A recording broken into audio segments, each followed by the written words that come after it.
Welcome student. तर पहा, आधीच्या लेक्चरमध्ये आपण इपिथेलियल टिश्यू त्याचे टाईप हे सगळं आपण आधीच्या लेक्चरला कंप्लीट केलेलं आहे. आता पुढचा जो टिश्यू आहे, जसं आपण बेसिक पाहिलं की टिश्यूचे 4 प्रकार आहेत: epithelial tissue, connective tissue, muscular tissue आणि नर्वस टिश्यू. त्याच्यामध्ये इपिथेलियल टिश्यू आपण कंप्लीट केला आणि आजच्या लेक्चरपासून आपल्याला दुसऱ्या टाईपला सुरुवात करायची आहे आणि त्या टाईपचं नाव आहे कनेक्टिव्ह टिश्यू. आता कनेक्टिव्ह टिश्यू मध्ये लक्षात घ्या की पहिल्यांदा आपण टिश्यू म्हटलं की काय पाहतो, तर त्याचे कॉमन कॅरेक्टर्स कुठले कुठले आहेत हे आपण त्याच्यामध्ये पाहत असतो. So first the characters of connective tissue. The connective tissue, it connects the two tissues together. So the first characteristic of that connective tissue is it connects two tissues together. दोन tissue एकत्र जोडणारा जो tissue आहे त्या टिश्यूला आपण काय म्हणतो, connective tissue असं म्हणतो. म्हणूनच त्याचं नाव कनेक्टिव्ह टिश्यू आहे. Then it is widely spread tissue in the body. It is widely spread in the body.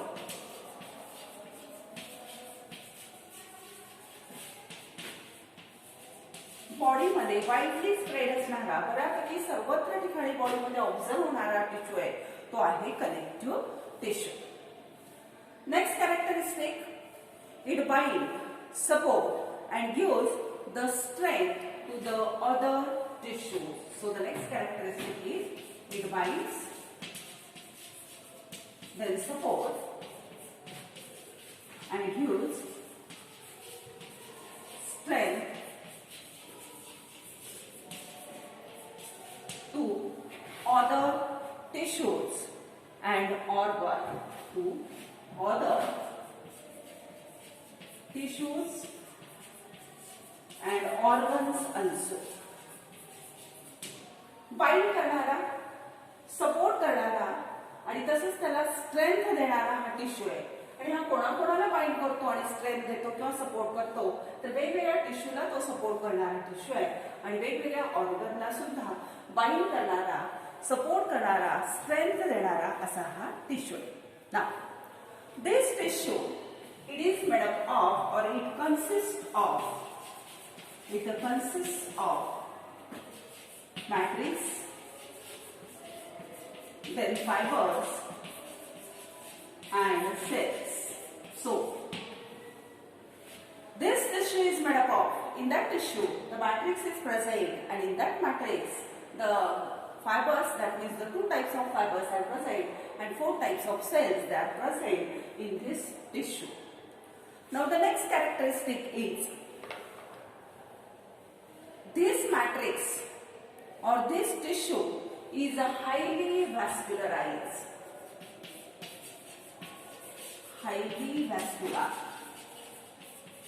except cartilage.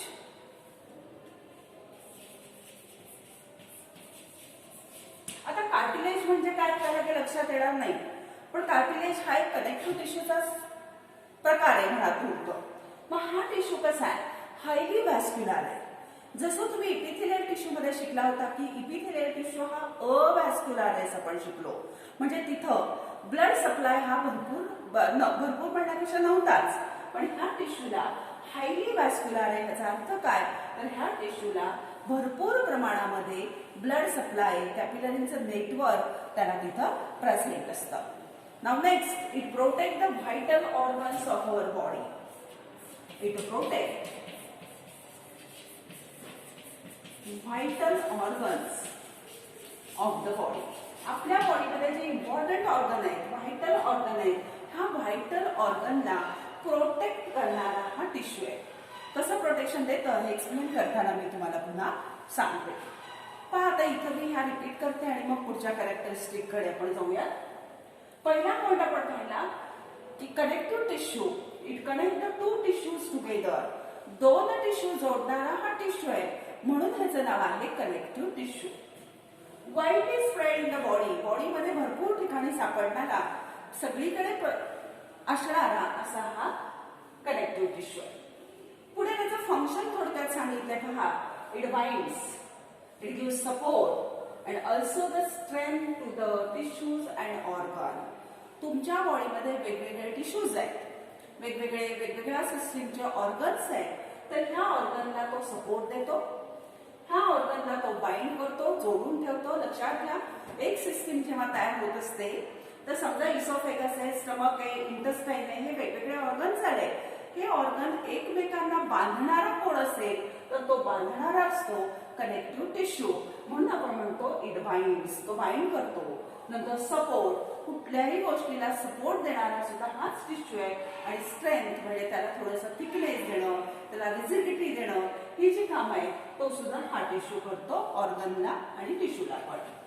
नंतर हा टिश्यूचा अभ्यास जर आपण करायला सुरुवात केली तर हा टिश्यू कशापासून तयार झालेला आहे तर ह्या टिश्यूमध्ये तुम्हाला मॅट्रिक्स अभ्यासावं लागेल, ह्या टिश्यूमध्ये तुम्हाला फायबर्स अभ्यासावे लागतील आणि त्याच्यामध्ये तुम्हाला सेल्स अभ्यासावे लागतात. म्हणजे ह्याच्यातला कुठला जरी टिश्यू तुम्ही वेगवेगळ्या टाईपचे घेतले तर त्या सगळ्यांच्यामध्ये मॅट्रिक्स प्रेझेंट असणार आहे, त्या सगळ्यांच्यामध्ये फायबर्स प्रेझेंट असणार आहे आणि त्यांच्यामध्ये वेगवेगळ्या सेल्स प्रेझेंट असणार आहेत. म्हणून आपण सांगितलं की connective tissue it is made up of matrix, fibres and cells. ठीक आहे. आता पुढे काय पाहिलं, पुढची कॅरेक्टर पहा. This tissue is highly vascular except cartilage. हा टिश्यू हायली व्हॅस्क्युलर आहे म्हणजे ह्याला ब्लड सप्लाय भरपूर झालेला आहे, कॅपिलरीचं प्रचंड प्रमाणामध्ये नेटवर्क ह्याला गेलेलं आहे. कारण इपिथेलियल टिश्यू अव्हॅस्क्युलर आहे आणि इपिथेलियल टिश्यू शिकवताना मी तुम्हाला असं सांगितलं होतं की इपिथेलियल टिश्यू जरी अव्हॅस्क्युलर असला तर इपिथेलियल टिश्यूच्या खाली प्रेझेंट असणाऱ्या कलेक्टिव्ह टिश्यू पासून तो काय करतो तर न्यूट्रिशन ऍब्सॉर्ब करतो, ब्लड ऍब्सॉर्ब करतो. ठीक आहे. मग म्हणजे हा कसा पाहिजे तर हा हायली व्हॅस्क्युलर आहे म्हणजे ह्याला भरपूर प्रमाणामध्ये ब्लडचा सप्लाय हा असतो. एक्सेप्ट कार्टिलेज, हे लक्षात ठेवा. एक्सेप्ट कार्टिलेज म्हणजे काय तर सपोर्टिव्ह टिश्यू मध्ये आपण पाहणार आहोत बोन्स आणि कार्टिलेज. मग हे जे कार्टिलेज आहे ह्या कार्टिलेजला मात्र ब्लड सप्लाय नसतो. त्यावेळेला तो पॉइंट शिकवताना मी तुम्हाला पुन्हा सांगेन. पुढचा पॉइंट आपण पाहिला it protect the vital organs. Vital म्हणजे इम्पॉर्टंट ऑर्गन. मग इम्पॉर्टंट ऑर्गन तुमचे कुठले तर फॉर एक्झाम्पल डेलिकेट ऑर्गन म्हणू आपण थोडक्यात. आपलं हार्ट आहे, आपलं लंग आहे, आपले आईज आहेत, हे सगळे आपले व्हायटल आणि डेलिकेट असणारे ऑर्गन आहेत. ह्याला काय पाहिजे प्रोटेक्शन पाहिजे. मग हा टिश्यू ते प्रोटेक्शन देतो. कसं पहा, तुमच्या डोळ्याच्या भोवती बोन्स आहेत, तुमच्या हार्ट आणि लंगच्या भोवती सुद्धा काय प्रेझेंट आहे थोरॅसिक केज आहे, छातीचा पिंजरा प्रेझेंट आहे.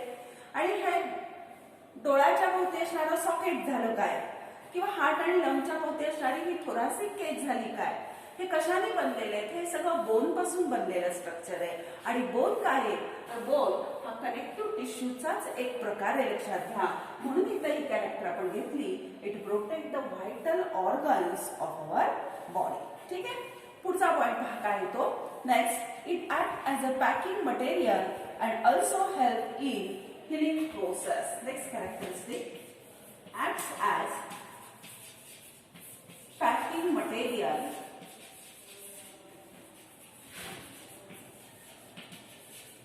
and helps in healing process.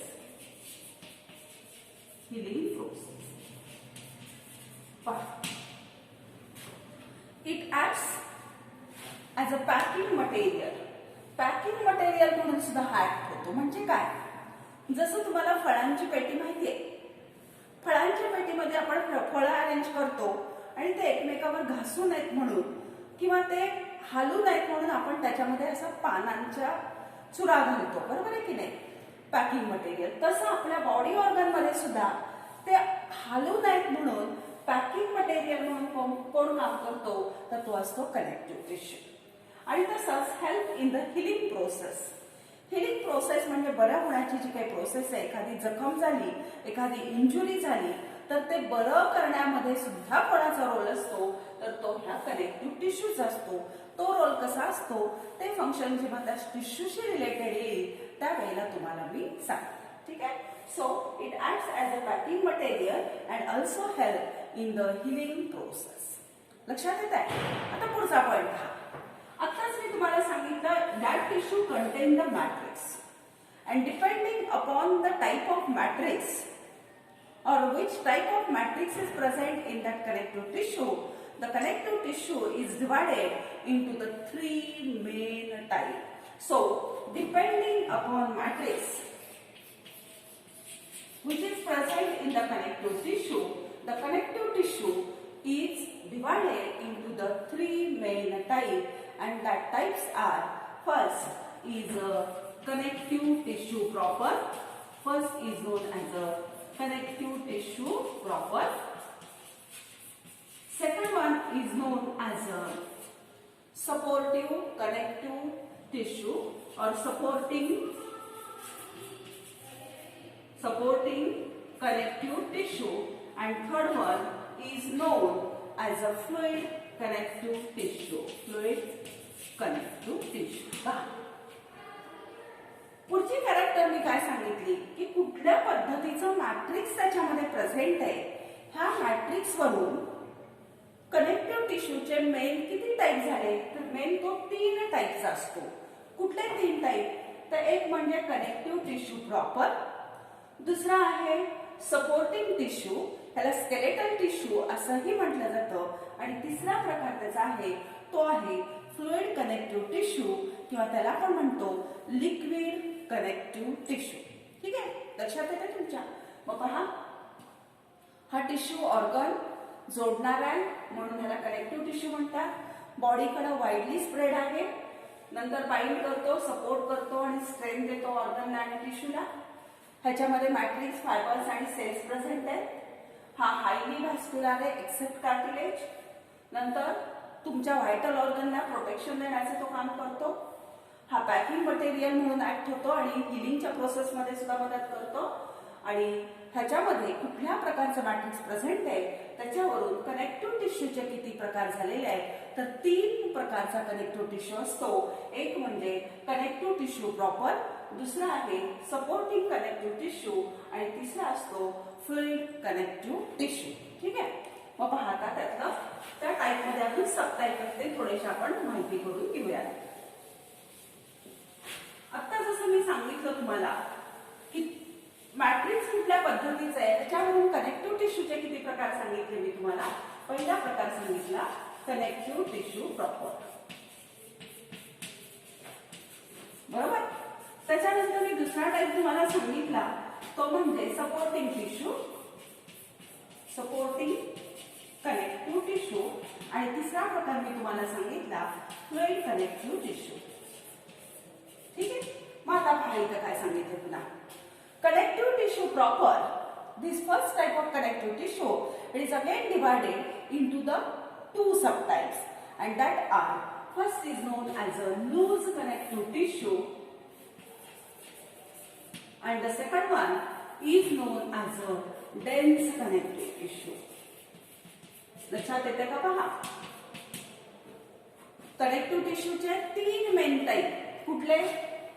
Connective tissue proper, दुसरा सपोर्टिंग कनेक्टिव्ह टिश्यू आणि तिसरा fluid connective tissue. Connective tissue proper मध्ये पुन्हा 2 सबटाइप झाले. एक म्हणजे लूज कनेक्टिव्ह टिश्यू आणि दुसरा असतो तो डेन्स कनेक्टिव्ह टिश्यू. बरोबर आहे. मग लूज कनेक्टिव्ह टिश्यू मध्ये कोण कोण येतं त्याचे एक्झाम्पल्स आहेत लूज कनेक्टिव्ह टिश्यूची. ती आहेत एक्झाम्पल्स ॲरेओला अँड ॲडिपोज कनेक्टिव्ह टिश्यू. आणि डेन्स कनेक्टिव्ह टिश्यूचे एक्झाम्पल घ्यायची म्हटलं तर ती एक्झाम्पल्स आहेत लिगामेंट अँड टेंडॉन. लक्षात येते का पहा. की काय सांगितली मी एक्झाम्पल सांगितली बघा. कनेक्टिव्ह टिश्यू प्रॉपर, प्रॉपर म्हणजे सर्वत्र बॉडीमध्ये. तर हा कनेक्टिव्ह टिश्यू 2 प्रकारचा आहे. एक म्हणजे लूज कनेक्टिव्ह टिश्यू आणि दुसरा असतो त्याला म्हणतात डेन्स कनेक्टिव्ह टिश्यू. मग लूज कनेक्टिव्ह टिश्यू मध्ये कोण येतं ॲरेओलार कनेक्टिव्ह टिश्यू आणि ॲडिपोज कनेक्टिव्ह टिश्यू. आणि डेन्स कनेक्टिव्ह टिश्यू मध्ये कोण येतं लिगामेंट्स आणि टेंडॉन येतात. ठीक आहे. पुढचा जो टिश्यू आहे दुसरा प्रकार तो आहे सपोर्टिंग कनेक्टिव्ह टिश्यू, जो तुमच्या बॉडीला सपोर्ट करतो, आधार देण्याचं काम करतो. आणि मग सपोर्टिव्ह कनेक्टिव्ह टिश्यू ह्याच्यामध्ये कोण कोण येतं तर त्याच्यामध्ये येतात ते म्हणजे कार्टिलेज आणि बोन. आणि शेवटचा जो काही आहे ज्याला तुम्ही फ्लुइड कनेक्टिव्ह टिश्यू असं म्हणता, तर ह्या फ्लुइड कनेक्टिव्ह टिश्यू मध्ये कोण येतं पहा, तर त्याच्यामध्ये असतं ते म्हणजे ब्लड आणि लिम्फ. ब्लड आणि लिम्फ येतं त्याच्यामध्ये. आणि वरती कोण येतं तर बोन आणि कार्टिलेज.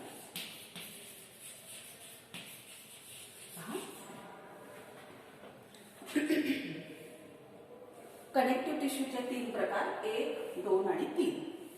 पहिला कनेक्टिव्ह टिश्यू प्रॉपर, त्याचे पुन्हा 2 प्रकार, लूज कनेक्टिव्ह टिश्यू आणि dense connective tissue. Loose connective tissue मध्ये कोण येतं, ॲरेओलार कनेक्टिव्ह टिश्यू आणि ॲडिपोज कनेक्टिव्ह टिश्यू येतं. डेन्स कनेक्टिव्ह टिश्यू मध्ये कोण येतं, लिगामेंट्स आणि टेंडॉन येतात. सपोर्टिंग कनेक्टिव्ह टिश्यूला स्केलेटल टिश्यू असं म्हणतात, असं मी म्हटलं, आणि त्याच्यामध्ये येतात बोन आणि कार्टिलेज. आणि फ्लुइड कनेक्टिव्ह टिश्यू किंवा लिक्विड कनेक्टिव्ह टिश्यू मध्ये कोण येतं, तर तुमचा ब्लड आणि तुमचं लिम्फ हे एवढं कशामध्ये येतं, तर लिक्विड कनेक्टिव्ह टिश्यू मध्ये येतं. लक्षात आलं. तर हे झालं कनेक्टिव्ह टिश्यूच्या कॅरेक्टरिस्टिक्स. ठीक आहे. आता कॅरेक्टरिस्टिक्स माहित झाल्यानंतर आपण ऍक्च्युअली कनेक्टिव्ह टिश्यूचा एक टाईप आज अभ्यासून पूर्ण करणार आहोत. पहा तो कुठला शिकायचा आहे. जसं आत्ताच मी तुम्हाला 3 टाईप सांगितल्या, त्यातला पहिला टाईप मी सांगितला connective tissue proper. Connective tissue proper, बरोबर. आता कनेक्टिव्ह टिश्यू प्रॉपर मध्ये मी 2 प्रकार सांगितले, एक म्हणजे लूज कनेक्टिव्ह टिश्यू आणि दुसरा सांगितला डेन्स कनेक्टिव्ह टिश्यू. आणि लूज कनेक्टिव्ह टिश्यू मधला पहिला प्रकार आता आपल्याला अभ्यासायला सुरुवात करायची आहे, ज्याला आपण म्हणतो adipose connective tissue. Adipose connective tissue. लक्षात आलं कशातला हा टाईप आहे. कनेक्टिव्ह टिश्यू प्रॉपर हा पहिला टाईप आहे कनेक्टिव्ह टिश्यूचा. त्याच्यामध्ये 2 प्रकार, लूज कनेक्टिव्ह टिश्यू आणि डेन्स कनेक्टिव्ह टिश्यू. आणि लूज कनेक्टिव्ह टिश्यू मधला हा पार्ट आपण शिकायला सुरुवात केली. पहिला तो म्हणजे adipose connective tissue. Now adipose connective tissue diagram तुमच्या समोर बोर्डवर आहे. Now adipo means fat. Adipo means what, fat. म्हणजे हा कनेक्टिव्ह टिश्यू जो आहे, हा कनेक्टिव्ह टिश्यू फॅट स्टोअर करणारा कनेक्टिव्ह टिश्यू आहे. माझं लोकेशन पहिल्यांदा मी सांगते. So the adipose connective tissue that is located in, so the location is, it is present in the palm, it is present in the sole, and it is present around kidneys.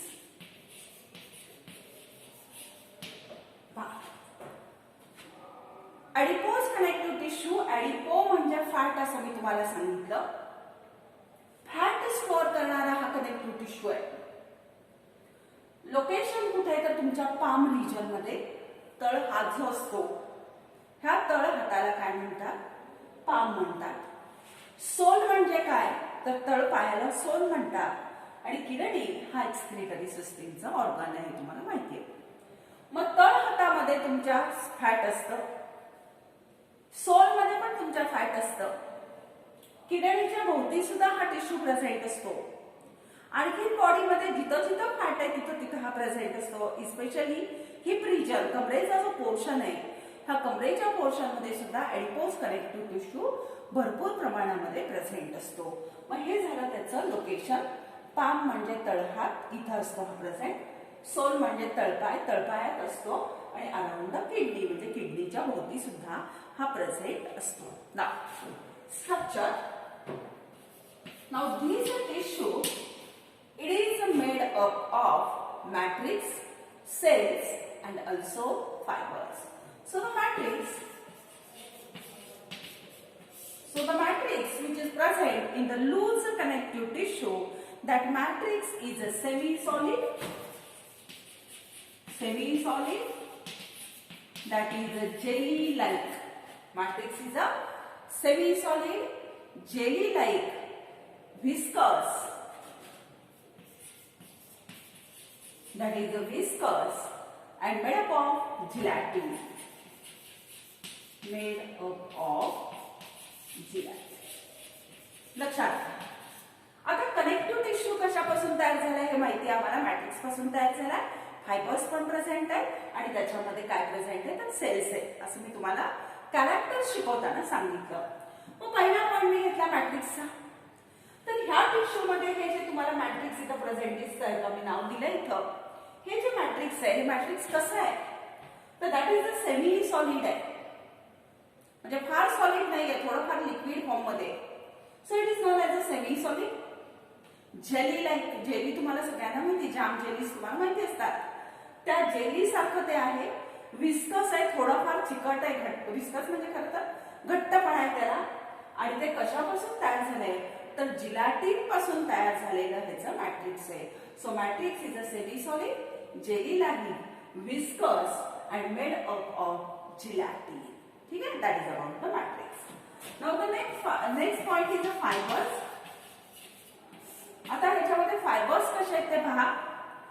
So fibres, आणखीन एक गोष्ट इथे मी सांगेन की loose connective tissue मधला हे matrix आहे, पण the matrix which is present in the adipose connective tissue, that matrix is very less. हे महत्वाचं आहे लक्षात घ्या. मॅट्रिक्स कसं असतं, लेस असतं. लेस जरी असला तरी ते सेमी सॉलिडच आहे, जेली लाईकच आहे, जिलॅटिनस आहे, लक्षात घ्या. पण मॅट्रिक्स कसं असतं तर ॲडिपोज कनेक्टिव्ह टिश्यू मध्ये मॅट्रिक्सचं प्रमाण कमी असतं. तसंच पुढचा पॉइंट आपण पाहिला फायबर्स. ह्याच्यामध्ये प्रेझेंट असणारे जे फायबर्स असतील, that fibers and blood vessels, they are also few in number. So fibers and blood vessels, they are few in number. जसं मॅट्रिक्स कमी प्रमाणामध्ये प्रेझेंट आहे तसं ह्या टिश्यू मध्ये ब्लड व्हेसल्सची संख्या पण तुम्हाला कमी दिसतेय. आणि तसंच ह्याच्यामध्ये हे जे फायबर्स मी दाखवले, हा व्हाईट फायबर दाखवलाय, हा येलो फायबर दाखवलाय, तर हे फायबरची संख्या सुद्धा त्याच्यामध्ये कशी असते, कमी असते.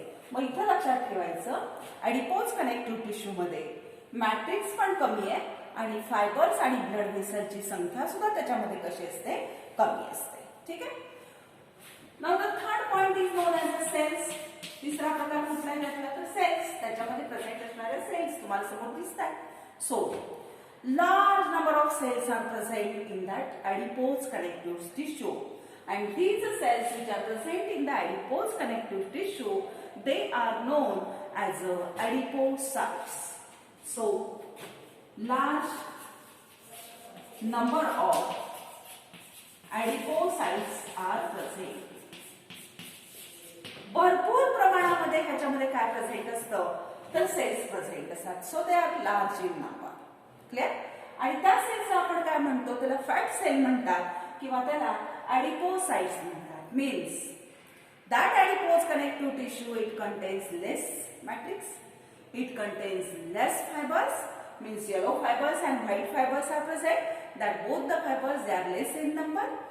Then also the blood vessels are less, but it contains large number of cells, and the cells which are present in the adipose tissue, that cells are known as adipocytes. म्हणजे ह्या टिश्यू मध्ये भरपूर प्रमाणामध्ये cells present असतात आणि त्यातल्या सेल्सला आपण काय म्हणतो, ॲडिपोसाइट्स असं म्हणतो.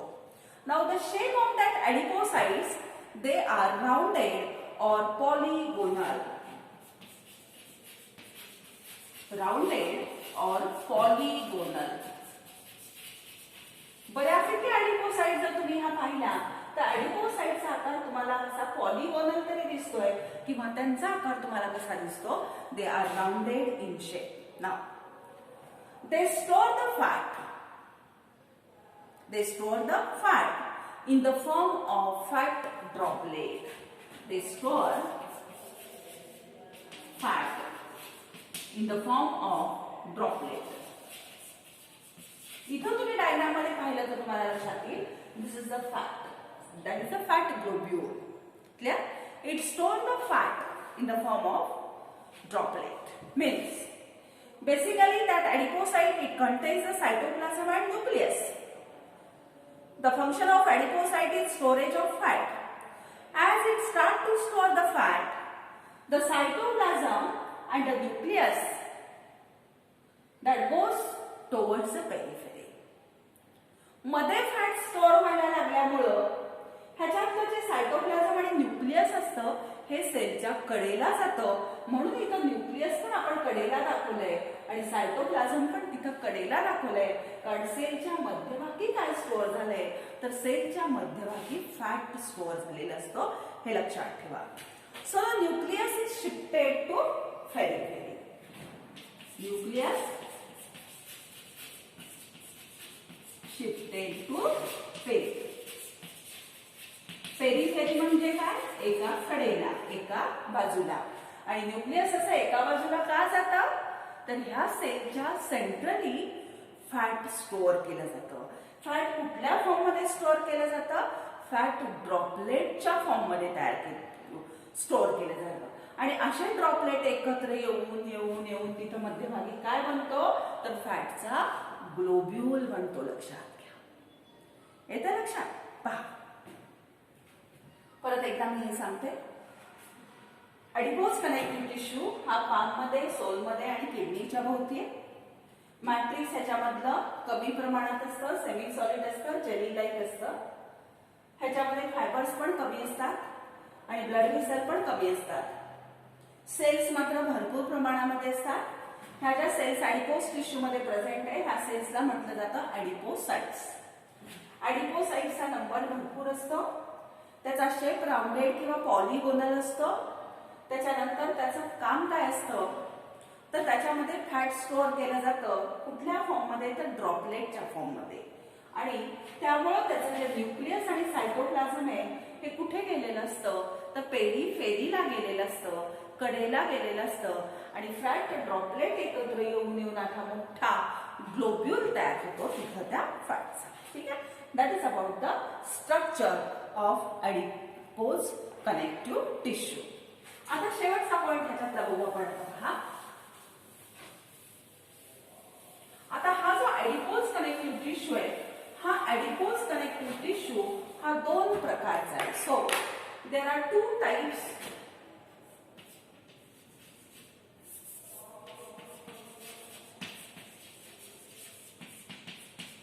There are two types of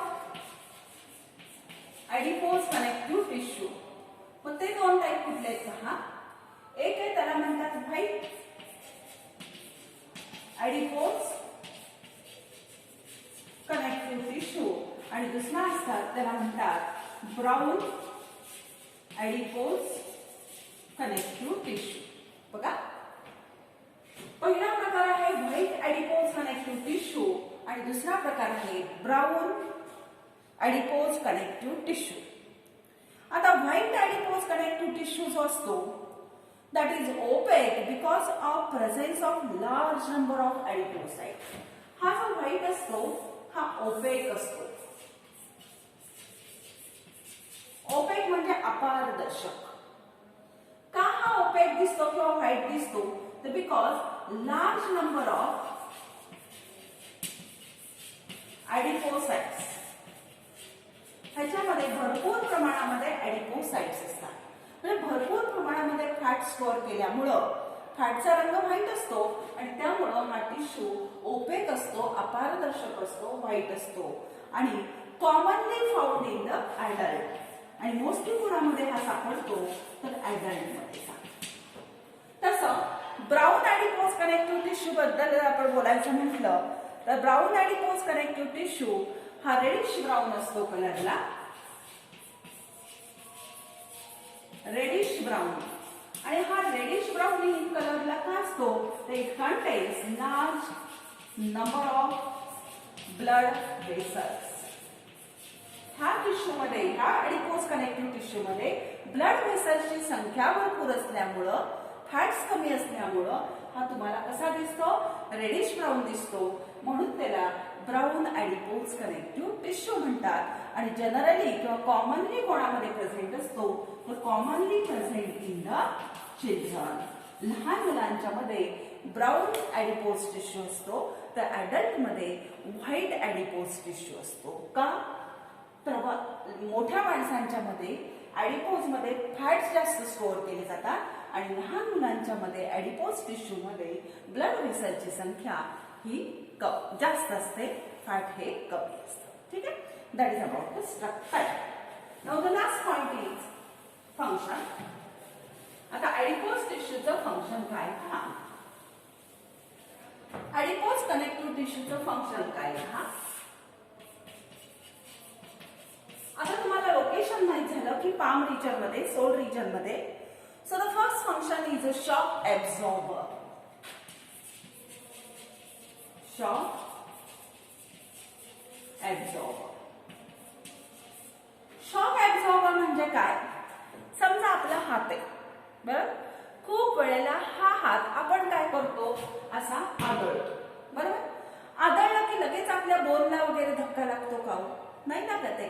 मग हा शॉक आहे, हा शॉक कोण ऍब्झॉर्ब करतो, तर इथं असणारा फॅटी टिश्यू ऍब्झॉर्ब करतो आणि आतल्या बॉडी ऑर्गनला प्रोटेक्शन देतो. So first it act as a shock absorber. Second, it is a good insulator. Good insulator.